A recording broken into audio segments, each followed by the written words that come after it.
It is the 22nd of August 2020. Good evening to all our viewers here in Kenya and around the world.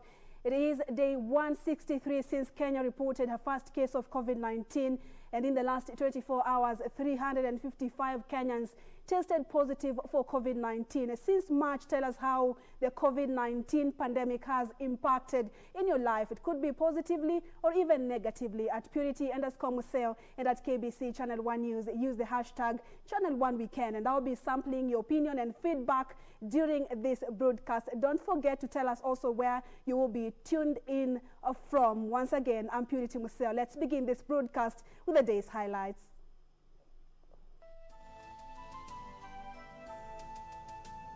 No respite yet, as Kenya records another 355 new cases of coronavirus in the last 24 hours, taking the country's caseload to above 32,000. What is the motive of the killing? Detectives arrest 2 men involved in the murder of a 28-year-old in the now notorious KILIMANI area. We do not want to oppress or discriminate any county in this Republic of Kenya. But on the other hand, there is immense strain on public resources by counties with large population. And which formula will carry the day from the 11? Pressure piles at the Senate committee to come up with a win-win situation.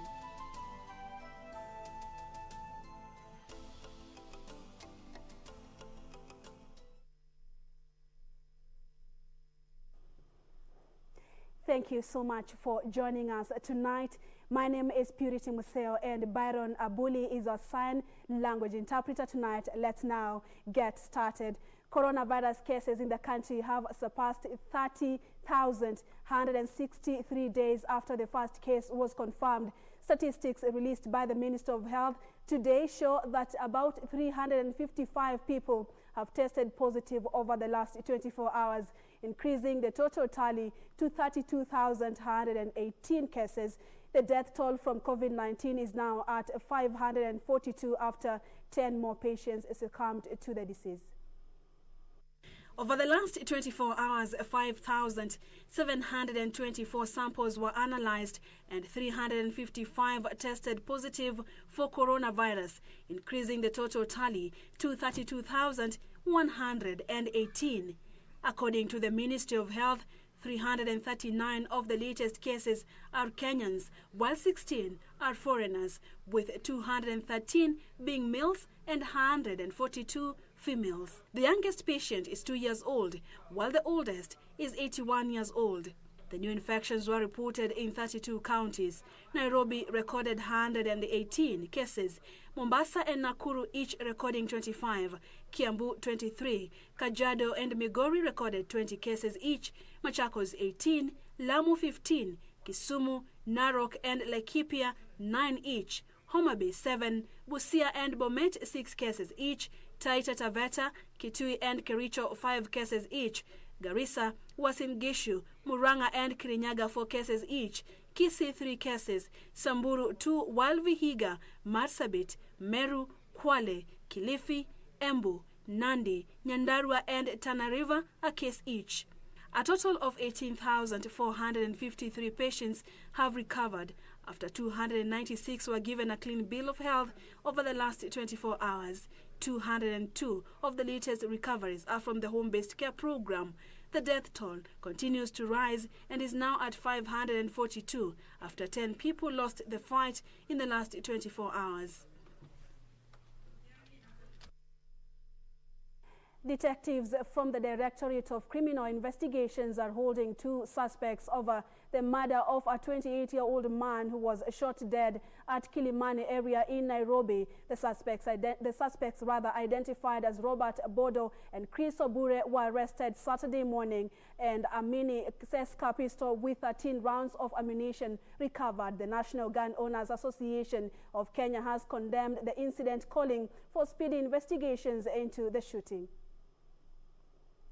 Confirming the arrest, the Directorate of Criminal Investigations said detectives based at Kilimani arrested Robert Bodo in connection with the fatal shooting of a 28-year-old man at Galana Suites in Kilimani.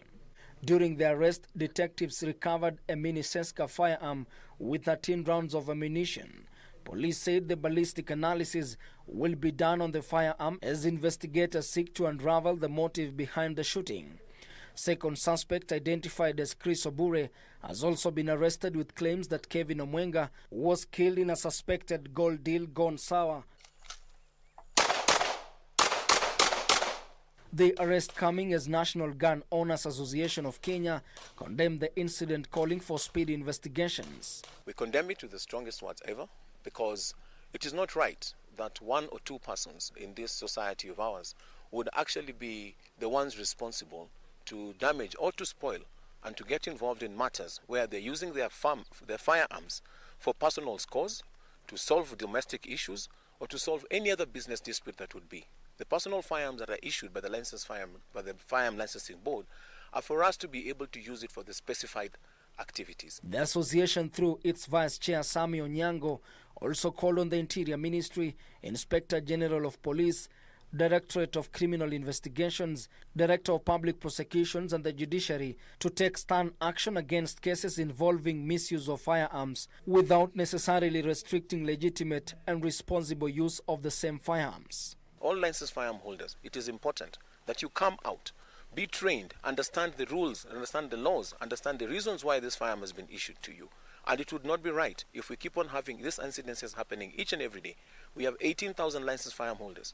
Out of all these 18,000 firearm license holders, you find one or two who have decided that they do not want to do training for their firearms. They don't want to understand why they should be holding this particular firearms, and they still carry them and misuse them. The association said none of its almost 2,000 members have ever been involved in any misuse of firearm, largely due to training.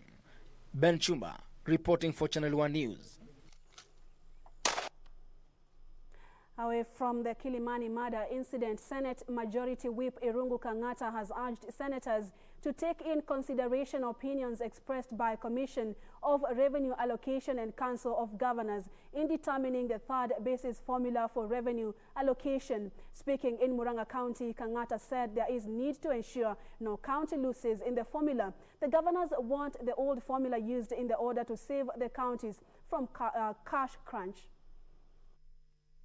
As senators seek to unlock the revenue sharing deadlock for the 10th time, Senate Majority Whip Irungu Kang'ata wants the 12-member committee to consider the views of Commission of Revenue Allocation and those of the Council of Governors. Speaking in Murang'a County, Kang'ata said the best formula should accommodate both the marginalized and populous counties. I think, in my own view, that it is very important as a Senate we take due considerations, opinions expressed by Commission for Revenue Allocation, and also opinions expressed by the Council of Governors. We also understand the importance of respecting what we call divergence of views in the Senate. I agree that it makes all the sense that the so-called marginalized counties, their interests be taken into due account. We do not want to oppress or discriminate any county in this Republic of Kenya. The special committee, jointly chaired by Bungoma Senator Moses Wetangula and Nairobi Senator Johnson Sakaja, is considering 11 formulas presented in a bid to develop a mediated version acceptable by both sides. In Machakos County, Kangundo MP Fabian Chule hit out at the Senate for ignoring the disparity in populations in counties in considering revenue sharing formula. Shida iko kwa delimitation of our governments. Mkiona vile county government Kenya tuligawanyisha kikabila. Kaunti kama Alamu iko na watu 150,000. Ni kama hii Batumbolo constituency. Ukiangalia kaunti ya Tana River ni watu 300. Kaunti ya Kiambu iko na 200 million. Munafaa kuangalia border kwanza before you think about CRA. Speaking during the burial of son of former freedom fighter Paul Ngei, Nairobi Governor Mike Sonko challenged Ukambani leaders to unite before forging political factions with other regions. Sonko calling on the executive to burn the midnight oil and apprehend the COVID-19 entrepreneurs who looted money meant to fight coronavirus pandemic. Tukae chini, tuongee, tukubaliane. Na kama hao wazee wanashindwa, mimi naweza fanya kazi ya uzee. Kama wanashindwa tuongee, basi waache mimi niende huko mbele na hao wengine tupambane. Lakini kwa sasa tusitumiwe kugawanya kura yetu. Kevin Washira, Channel 1 News. Away from politics, a Kenya National Highways Authority has attributed the delay in the erection of the steel deck for the footbridge at Garden City Mall along Thika Superhighway to a slight hitch caused by transporting the materials. The Kenya National Highways Authority says the logistical challenges saw the spillover, which created traffic snarl-up along the superhighway, inconveniencing motorists Saturday morning.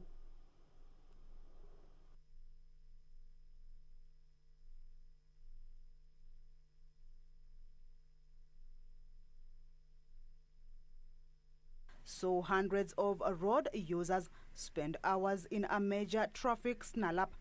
Passengers heading to Nairobi CBD as well as those heading towards Thika spent up to more than 4 hours on the road. On Friday, Kenya National Highways Authority, in a public notice, reminded the public of the installation of the steel deck on Thika Superhighway Garden City Mall, with works to be undertaken from 9 p.m. to 4:30 a.m.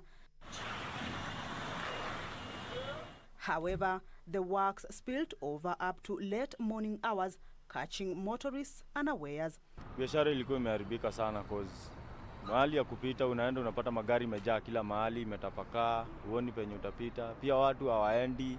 Kutoka hapa kwenda Homeland unatake almost 30 minutes. Place ya dakika kidogo. Venye niliingia kazi niliona kuna wateja wengi sana. Sasa leo nimeweza kupata pesa kuliko venye inakuaga. Leo naweza sema ni siku ya ajabu, ingawa haikuwa hivyo vile, haikukaa sana. Hapa ni 40 minutes. Leo nilikaa kama saa 1:30 hivyo kufika hapa. According to Kenya National Highways Authority, unforeseen hiccups in transporting and hoisting the huge and heavy structures caused the delay. This was an eventuality that had not been foreseen. Of course, we can have the contractor, we do apologize, but we were able to put the pieces together by around 4:30 a.m. And now the hoisting process from around 4:30 up to around 10 a.m. caused the traffic gridlock that was experienced along Thika Superhighway. The authority says though time caught up with the team, assembling of the materials had to be completed. Kenya at the same time assured road users of smooth operations, indicating that much of the huge work has been executed as well as adequate materials are available. The construction work is expected to be concluded by the 25th of this month. A similar disruption of traffic will be experienced at the Outer Ring Road on Sunday when the Kenya Urban Roads Authority commenced the installation of a footbridge at the Nairobi River. Kamchemenza for Channel 1 News. In other news, Cabinet Secretary for Tourism and Wildlife Najib Balala says Kenya is positioning both the annual wildebeest migration in the Masai Mara and the whale migration in the coastal region as a unique tourism experience. The event, dubbed Twin Migration because of the simultaneous occurrence of the phenomenon, gives tourists the option of witnessing both migrations, which happen on savanna land and in the ocean. When you hear about wildebeest migration in the Masai Mara, what comes to your mind? Spectacular sceneries of the beautiful savanna with different types of herbivores crossing over from Serengeti, Tanzania every year. Well, Kenya is turning to be a country of different wild wonders. From the wildebeest migration in the Masai Mara to now the whale migration in the coastal region. The whale migration experience in the coastal region of Watamu is the second annual event that tourists will enjoy watching. now dubbed twin migration because both migrations peak between July and September. Tourists have the options of witnessing both phenomena which happen on the land and in the ocean. But I can tell you, when you see it, you see how huge this animal is, because it's 40 tons. And the baby, just a newly born baby, is 1 ton. So you could imagine the size. So I want to encourage Kenyans to come and travel all over the country. And this time, I am in Watamu as a local tourist. Best experience is when you see the whales breaching. So today was an example of a newborn whale with his mother, and we saw him breaching several times in front of the KTB boat, in front of the Magical Kenya boat. And that CS for Tourism and Wildlife Najib Balala says that both migrations position Kenya as a go-to destination for both safari and beach.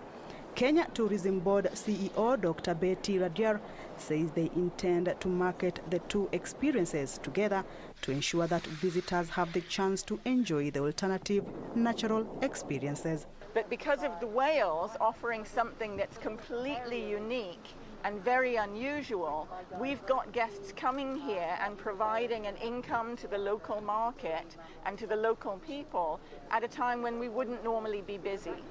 Tunajivunia ni wengi, ingawaje watalii ni haba, lakini kwa sababu ya hii ugonjwa uliotokea, lakini wale wanaoweza kufika huwa wanafurahikia. Every year, humpback whales migrate from Antarctica to warmer climates, congregating in Kenyan waters between July and August to calve and mate.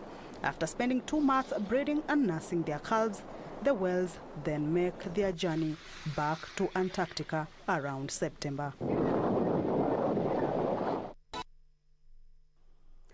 You're watching Channel 1 Weekend on Twitter. Ferres Kemunto, you tuned in from Eldoret, and William Mwamburi, you also tuned in live from Watamu. Live Teddy, you also tuned in from Migori County. And Godi, you're saying you're also watching Channel 1 News. Thank you. Francis Ngungi, you also tuned in from Ngong Road. Keep talking to us, and of course telling us where you are watching us from and how the COVID-19 has changed your way of living, positively, negatively.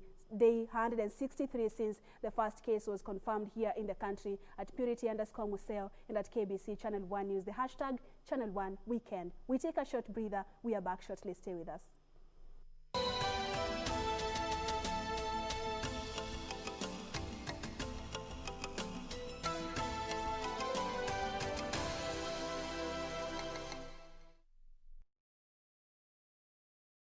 This weekend on KBC Channel 1. Wiki hii kwenye mkulima tutajifunza ukuzi wa fenesi.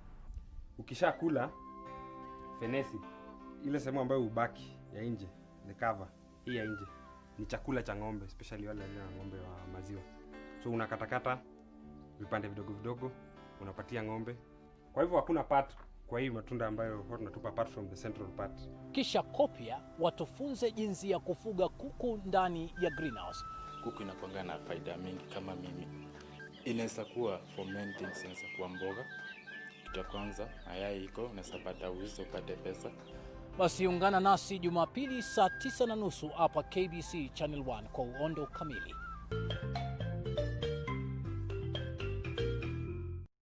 This weekend on KBC Channel 1. I came to the house at around 5:30 in the morning. I was so tired. I just went to sleep.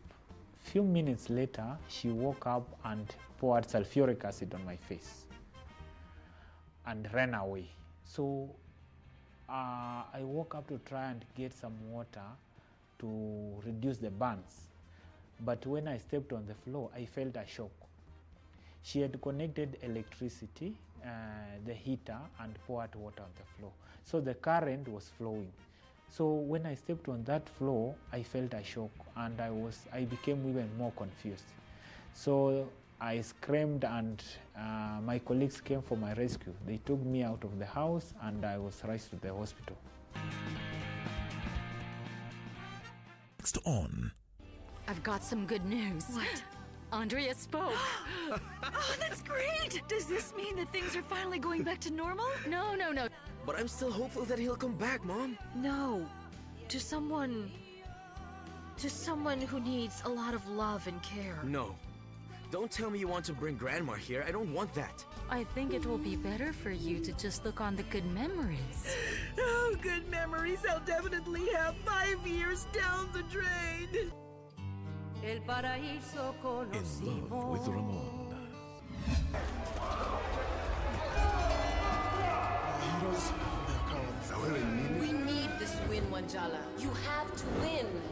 They are fearless, yet friendly. I hope hauna machungu after ile game ya mwisho. I'm allowed to be concerned about you, Wanjala. I'm your wife. I will take good care of you. Fierce, yet fair. Pa combo sasa. Pop! Poza kidogo. Pop pop. Firm, yet faultless. You embarrassed Mom. All of us. But it would be nice if someone look out for me too. You don't listen to me. Because you always want to tell me how to... Jemo unadu nini hapa? You are embarrassing me. Ina lobi mimi siwezani nayo. Kona, Kenya's daily drama. Taina train yatona muhimu sana kwa life yangu. Kwa hivyo vile mimi nafanya hapa ni upuzi. Naweza kukusaidia kujua ni akina nani? Mimi siwezi chukua msaada kutoka kwa Saitani. What is this? It's a make or break chance. Your fun, fabulous, full team of Kona. Every fine weekday, right here on KBC Channel 1.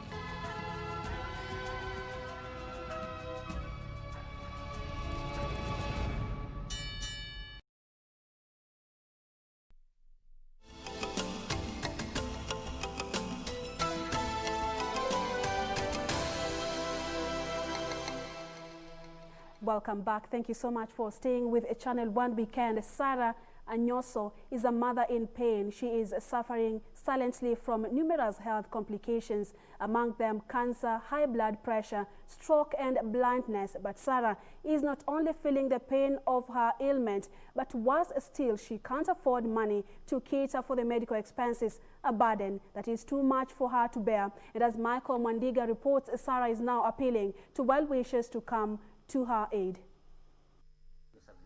The story of Sarah Anyoso is as painful as the pain she's going through. Sarah Anyoso, a widow and a mother of 3 kids, who is also the breadwinner of the family, lays on her bed writhing in pain. Anyoso, 56 years old, who resides in Mshomoroni, Kisauni sub-county, has been bruised by life through medical condition which has incapacitated her, unable to walk and answer the call of nature. Agnes Nanjala, a nun from Topanga Parish, has taken over the initiative of assisting the bedridden Anyoso, who is also their church member. According to the nun, the church took over the burden of catering for her medication and food, which has also become too expensive. Babi yake inagharimu pesa nyingi. Kwa wiki anaweza tumia kama 10,000 kununua hizi dawa mbalimbali. Kwa sasa hana namna yoyote kwa sababu jinsi yuko hapa nyumbani. Kwa sababu kuna madawa mengine hatuwezi tuka-afford kama kanisa na pia majirani hawezi waka-afford. Kwa hivyo tunaomba msaada wenu. In the year 1985, Sarah's life started nosediving when she was diagnosed with a myriad of conditions, among them cancer, high blood pressure, ulcers, diabetes, stroke and blindness. Subuhi, jioni insulin. Subuhi nadunga 20, jioni nadunga 15. Na kuna zile dawa za sukari na dunga na kumeza. Ya pressure pia na meza na meza mara 2. Jirani pia hawajaniwacha. Saa nyingine naitana huko jirani akiwa karibu anakuja anasema nyanya ulikuwa unatakaje? Sasa nje siendi hata kwa jua. Wala siwezi kusonga hapa pale hizi mwenyewe. Kila kitu ni vile tu mmeniona hivi. Hapo sasa nikitaka kuoga utaniokesha tu hapo.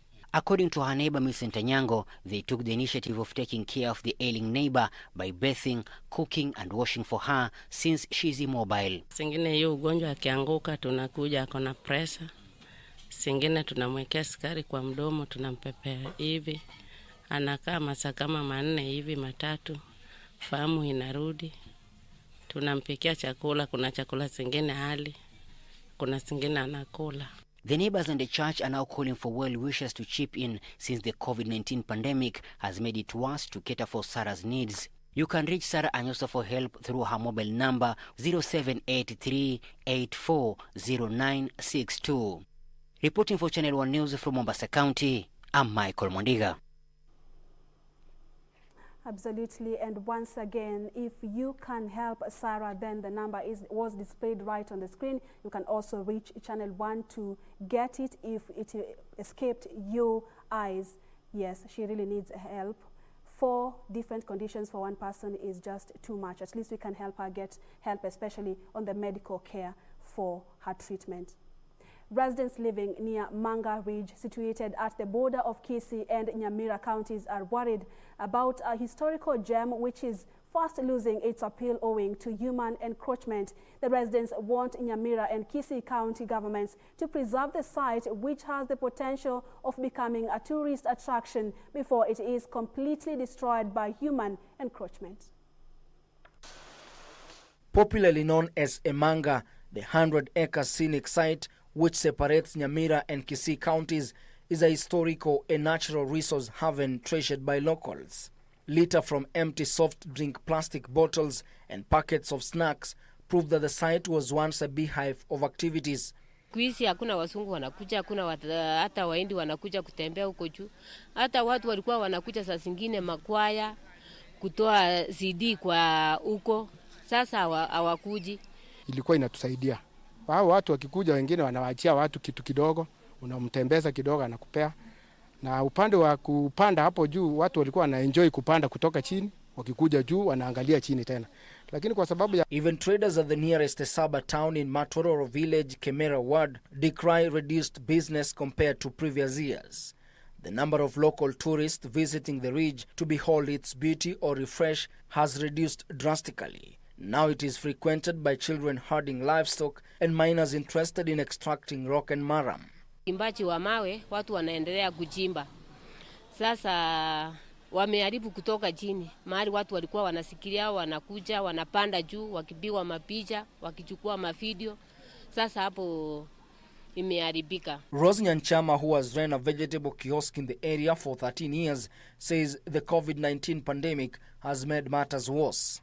Lakini tangu COVID-19 ianze, siku hizi hakuna wasungu wanakuja, hakuna hata waindi wanakuja kutembea huko juu. Tunaona tu hapa kuna boeka, hakuna kasi na watu hawatembei sana huko.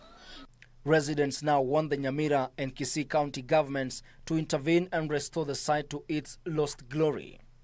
I'm encouraging maybe other investors to come towards this end, and even the government to come and see if they can assist in that is general infrastructure like electricity, like road network, even water systems. If they can be of help to this end, we can be able to develop. Ben Chumba, reporting for Channel 1 News.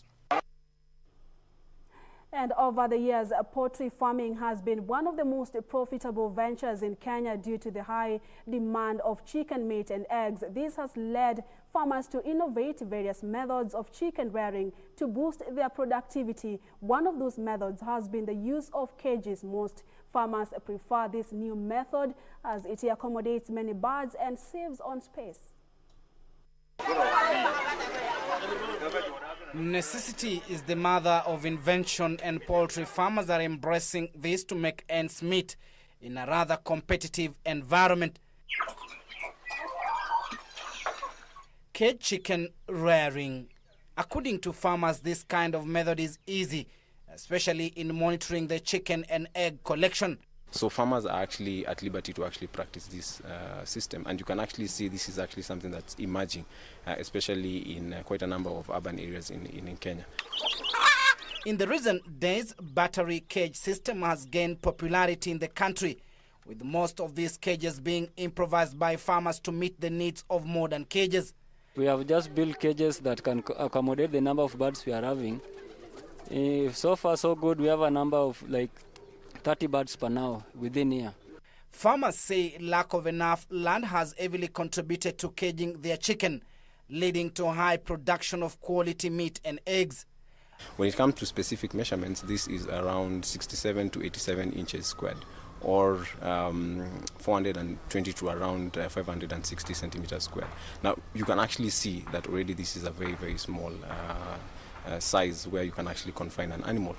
Battery caging system is whereby poultry are placed and reared in rows and columns of identical cages connected in a unit. According to the housing, I can't say they are not comfortable. They are okay. You can see the feeding troughs, and you can see inside there we have got where they roost and where the boxes where they lay their eggs and where they play down on the ground.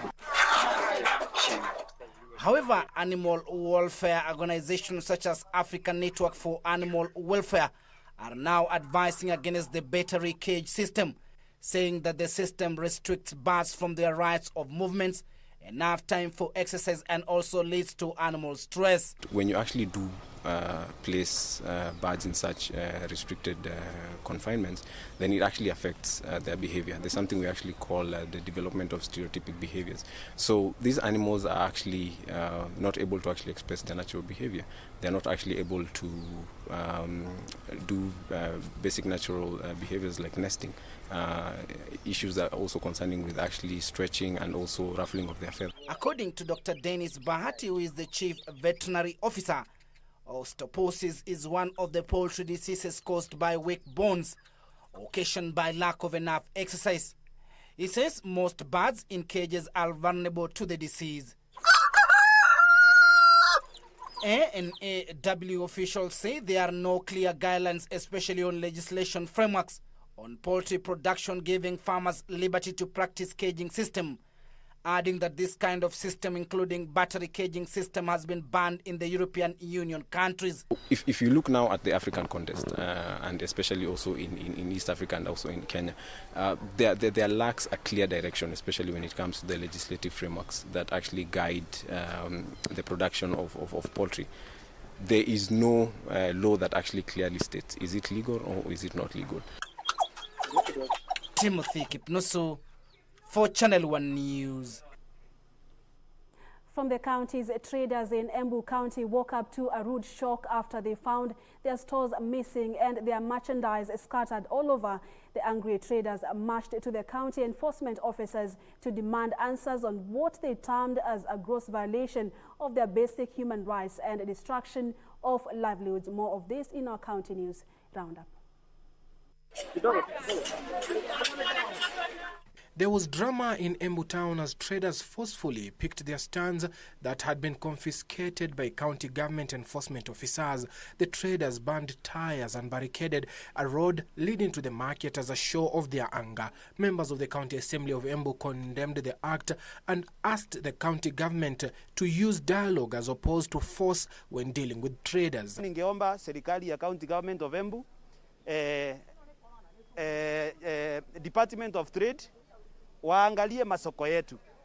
Kama kuna mikakati wanafaa kupanga pale, waende wapange watu wetu. Usipate yule mtu analipa rent ya nyumba, amezingirwa tena ni mtu wa kiosk na wanauza bidhaa moja. Meanwhile, over 200,000 residents of Vihiga County will soon benefit from constant water supply once the ongoing water projects are completed. The 1.7 million shillings projects funded by the Belgium government through Kenya National Government began in 2017 and are expected to be completed in October this year.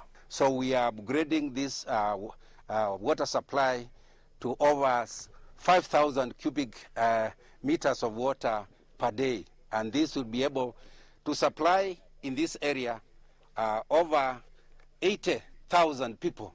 But the capacity is worked out in a way that by 2030 we shall be able to supply 130,000 people.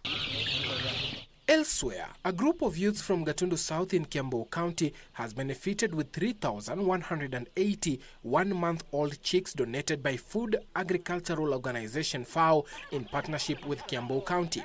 The chicks were given to 5 groups spread across 4 wards in the constituency after undergoing rigorous training on poultry farming. This project intends to contribute in a small way so that the youths can be engaged in agricultural value chains where they will generate income, employment, and food security for their families. Finally, Kenya African National Union KANU has kicked off membership recruitment drive in Kirinyaga County. The independent party is planning to recruit about 100,000 new members in the next 3 months. KILIMANI, Channel 1 News. In the world news, the World Health Organization head says the coronavirus pandemic will be over in less than 2 years. Elsewhere, California is struggling to contain huge wildfire burning forests and homes. Emergency officials said some of the fires had doubled in size and have now forced 175,000 residents to flee. There is at least at the end of the tunnel for the global pandemic, with the head of the World Health Organization saying they hope the coronavirus pandemic will be over in under 2 years. He said the Spanish flu of 1918 took 2 years to overcome, but also added that current advances in technology could enable the world to halt the virus in a shorter time, given the advancement in technology and the knowledge to stop it. The deadly flu of the 1918 killed at least 50 million people. The coronavirus has so far killed almost 800,000 people and infected 22.7 million more. Elsewhere, California is crying out for help as more than 12,000 firefighters battle the blazes that have killed at least 6 people.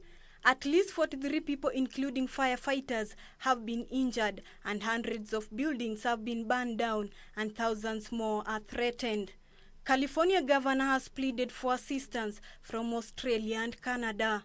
And the acutely ill Russian opposition leader Alexei Navalny is in Germany for treatment after his condition was stabilized before boarding the plane. He fell into a coma after drinking what his supporters suspect was a poisoned tea. A medical evacuation flight paid for by the German NGO Cinema for Peace has catered for Navalny's treatment to a hospital in the capital, Berlin. Ruth Wamboi for Channel 1 Weekend. And another break will do here at Channel 1 Weekend. Don't go too far because sports news is up next. I'll also be going through some of your opinions and feedback at Purity_Museo and at KBC Channel 1 News, the hashtag Channel 1 Weekend. Keep tweeting, and also we are also available on Facebook. We will also be going through some of your responses and feedback on Facebook as also. Stay with us.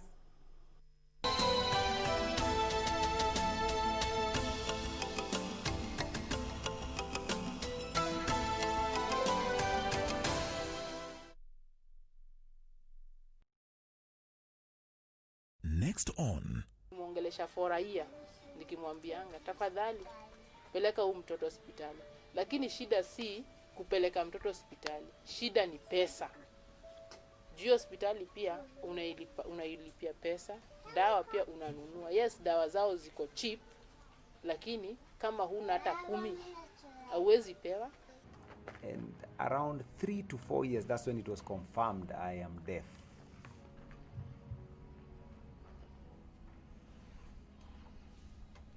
And my parents took me to a hearing school, interestingly, but I couldn't hear anything. Differently abled, differently. This weekend on KBC Channel 1. Nimekuja leo kwa sababu ile simu ile. Unaambia nipeleke mtoto wako. Nipelekea mtoto wako. Una hakika? Niko na uhakika na kazi yangu bwana. Okay, sawa, kwa sababu sasa nataka tuanze kazi. Ondoka. Kuna kijana yule mwekundu hivi sijui shombe. Alizungumza masuala ya shamba. Alafu akavuta kando akaenda akamna kama ambaye pengine ataka naye mambo nayo hayo tu bila shaka. Haya ngoja namuita sasa hivi. On the next episode of Behind Closed Doors. Don't you dare, Gonzalo. Believe me, I won't hesitate to pull the trigger.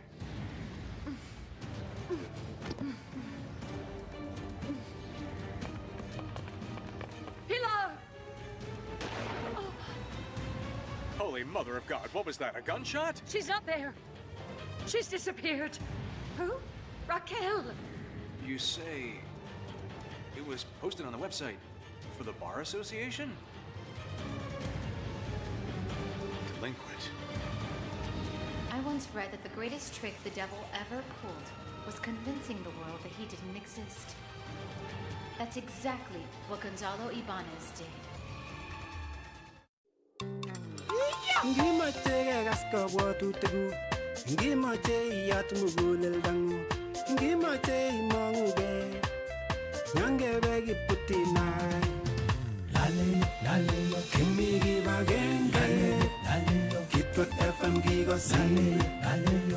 FM Gigosin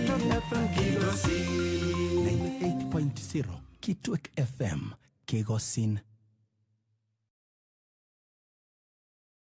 With 90% of its revenue coming from the world's famous Masai Mara National Reserve, Narok County was badly hit when COVID-19 took a toll on tourism.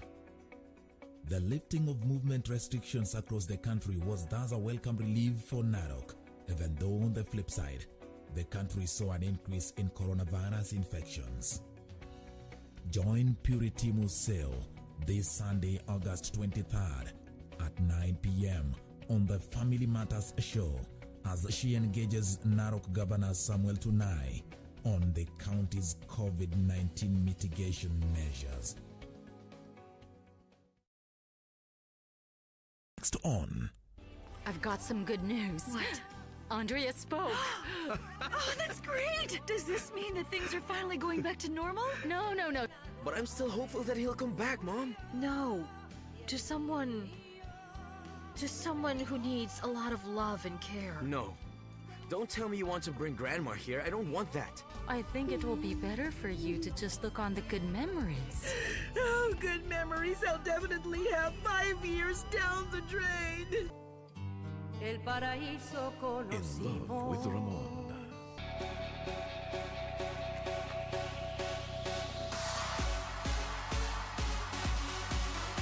Gear up and maintain a healthy, fit and active lifestyle right there at home by keeping up with Gear Up on Channel 1, 5:30 to 6 a.m. Monday to Saturday. Gear up every day for every moment, and remember to stay home and keep safe.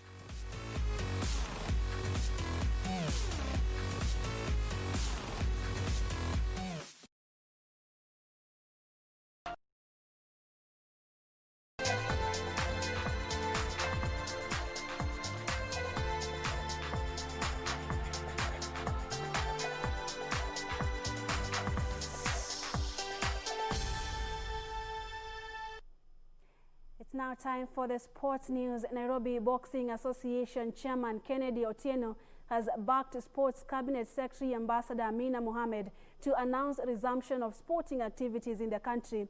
Otieno has said that federations are ready to resume the activities as they continue following government measures to curb the spread of COVID-19 disease.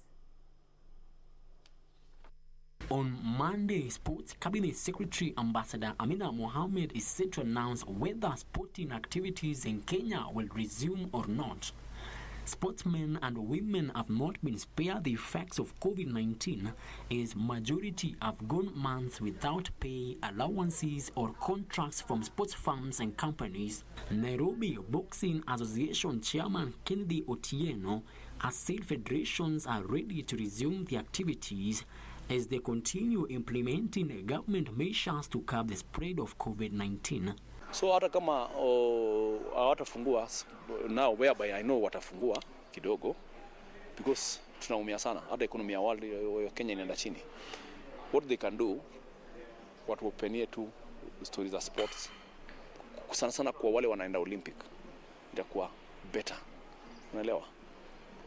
Wacha activities continue, ziendelee, but tutafollow mpaka hizo precautions zote. At the end of the day, hata wakifungua sahihi, hata president akuja sema tu sasa mko free.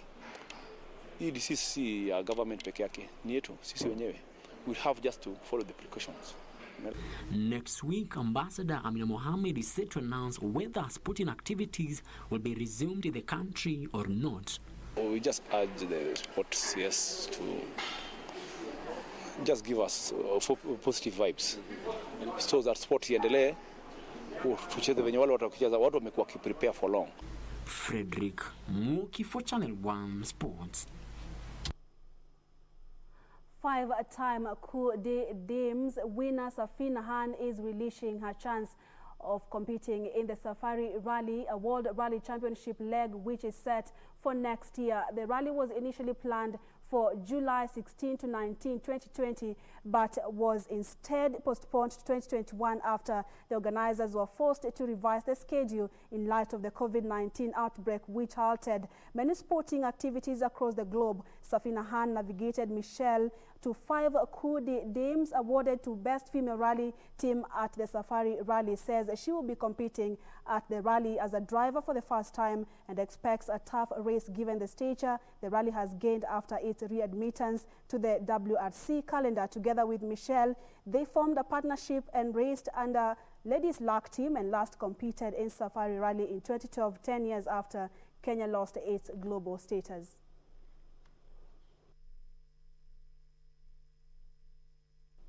Elsewhere, Europa League kings Sevilla won the tournament for a record 6th time thanks to a 3-2 victory over Inter Milan in a thrilling final in Cologne.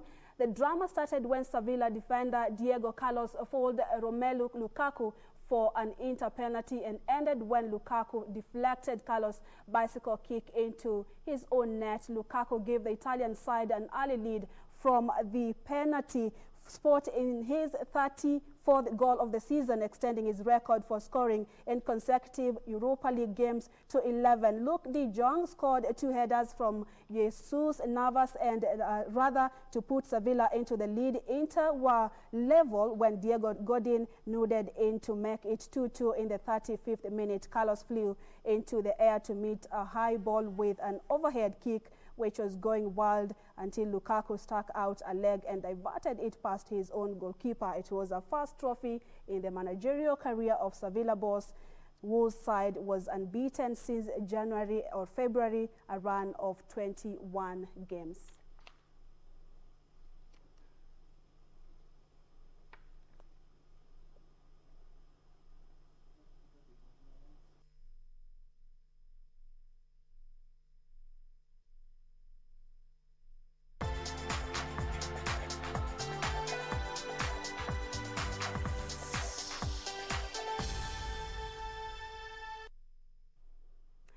And that sporting action brings us to the end of Channel 1 Weekend. Thank you so much for all those who tuned in tonight. Cruz Carl, you're saying you are watching Channel 1 Weekend. Josh Miregwa, you are also tuned in from Kisii County. And Joseph Wajeri, you are also tuned in from Oloitoktok.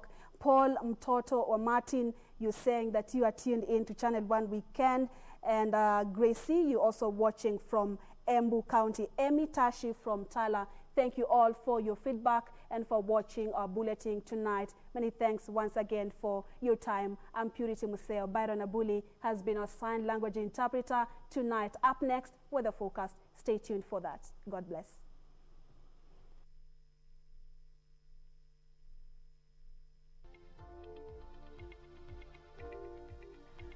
Good evening and a very warm welcome to Channel 1 Weather Update. Saturday it is.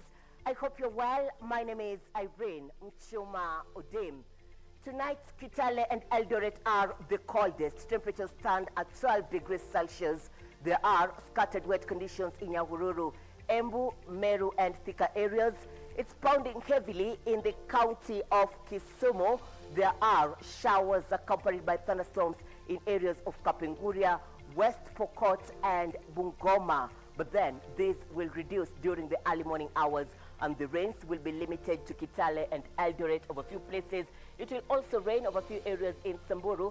Sunny conditions will dominate the northeastern parts of the country. There will be showers in Mombasa and Malindi. The county of Lamu will mainly be sunny. In the capital, it will be cool and cloudy, and similar weather conditions will apply to residents in Machakos, Makindu, Voi, and Taita Taveta. But then this will change during the afternoon hours. There will be showers over a few places in Meru and Nyeri during the afternoon hours. The capital will be sunny.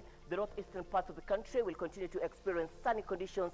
The northwestern parts of the country, Lake Basin region, and western parts will experience showers accompanied by thunderstorms over several places, and Kisumu will experience highs of 28 degrees Celsius. The highest temperatures across the country will once again be experienced in Mandera and Lodwar, and that will stand at 35 degrees Celsius.